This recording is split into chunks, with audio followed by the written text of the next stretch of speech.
Initially labeled as a failed back syndrome. There was an implication that probably the surgeon was responsible for it, and has now been changed to post-operative persistent pain syndrome, whatever you want to name it.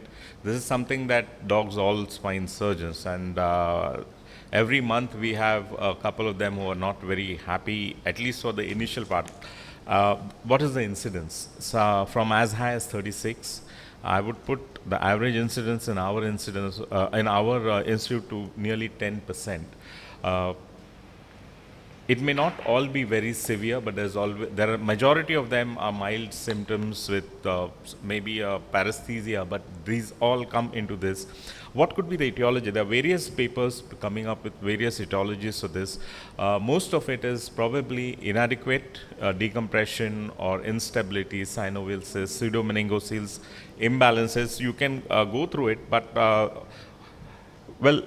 this is what you get in lumbar disc herniations. You probably have had a reherniation. You've not taken out the index disc completely. You've had an epidural fibrosis.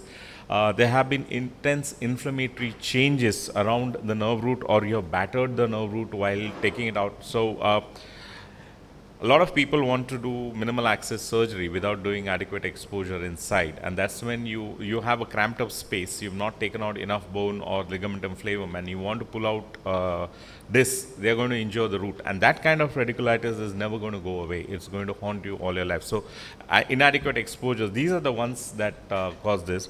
What would be the reason in T-lifts? More than 10% of T-lifts will have some amount of residual pain post-op. Most commonly seen when you combine a BMP with MIS T-lift, then followed by open and then MIS T-lift. There are various factors to this. One of the things is BMP. We used to use BMP like water when I was in my fellowship days about 16 years back. And then there was this big blowback where we started getting a unacceptably high. More than 50% of our patients would, if they didn't wake up with it, develop radiculitis within a week or two. And then when we went back, there was an intense inflammatory reaction. In some cases, the entire foramen used to be ossified, and we literally had to drill through that ossification to go down and free up. So any inflammatory product left there. Other thing is, a disc is an avascular structure. So when you're going in for a primary discectomy and taking it out, and if there is a residual fragment remaining, there is also going to be a very intense inflammation around it, and the nerve root is going to give you grief there. Mishandling of case. I'm going to discuss each one in detail later. Well, this is a study, very interesting, of MRIs done on the day post surgery, 3, 7, 21 and 42 days. And what they found that the adhesions of the chorda equina inside, if they were there pre-op, they continued to be there for a week post-op. So the immediate post-surgery, there is no reduction in the inflammation of the roots, so the chorda equina. So it takes time for it to go down. There will be an intense reaction which will, over a period of time, reduce down. But by the time you're about 6 to 12 weeks post-op, you should expect your the roots and the inflammations to go down. There's a shrinkage of the arachnoid space immediately post-op, which can also be one of the reasons. But most of these inflammatory changes will settle down in about 8 to 10 weeks. So this is what the radiologists have found which could contribute to the reasons. And since everybody runs and gets an MRI done or a CT scan done post-op, I borrowed these studies from the radiology journal, where they have classified it as early and late radiculitis, and these are the reasons what they found for early radiculitis, and these are the reasons for late radiculitis. I'm going back to the slide. So a radiologist will pick up instrumentation malpositions, cage malpositions, bone grafts that have slipped out, or hematomas and fluid collections, or that are there, or pseudomeningitis. And late, of course, there will be instabilities, there will be reherniations, there will be scarring, there will be adjacent segment disease, and non-unions that would be causing, and late infections. Early infections are the ones that are there within the first 6 weeks of surgery. But you would see a fair amount, when I say a fair amount, more than 1.5% infections that will set in 3 to 6 months after the index surgeries. Very commonly seen in diabetics and In our country, because we give antibiotics, majority of them will give antibiotics till suture removal. So this just suppresses a minor infection which later on presents as the bacterium sets in and chronic osteomyelitis happens.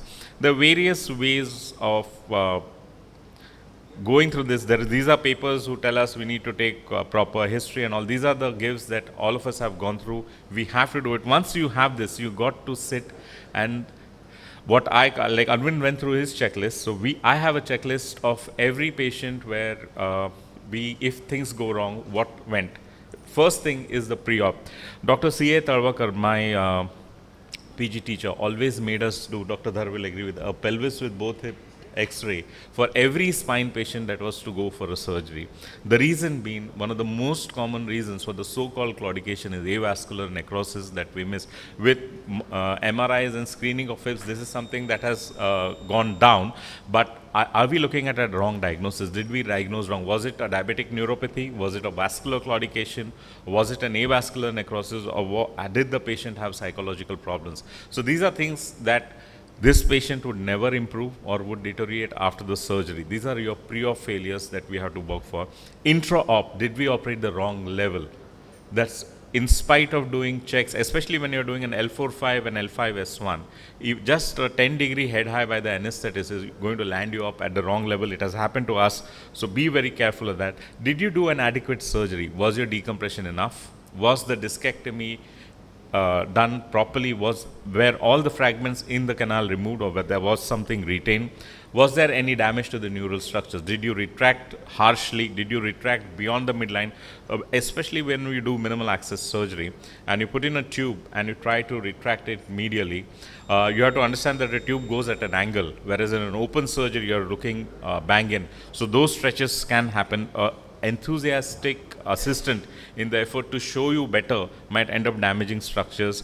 Did you damage the facet joints? A lot of us very casually remove the facet capsule while doing a decompression. That's one of the prime reasons for having instability and post-op pain. And of course, positional. We have seen a series of myalgia parasitica type pains after we changed our bolsters, and we had to go back and check, and there were stiffer bolsters which gave rise to the whole week. Everybody who got operated, if the surgical time was more than 2 hours, they woke up with numbness and pain. Other thing is if the patient has severe stenosis and listhesis and you corrected it, by natural attitude they crouch down, and once they are corrected there is a stretch on the anterior hips capsule as well as the psoas causing pain, which can masquerade as radiculitis. It settles down fortunately. Well, post-op it can be recurrent disc, infection, instability, change in posture, like I said, and adjacent level disease. Scarring is something that can rarely be helped. It continues beyond. Fortunately, most post-op radiculitis, especially the ones that are not due to fragments left behind or battered nerve roots, will show a positive recovery in more than 90% of the patients. Thank you.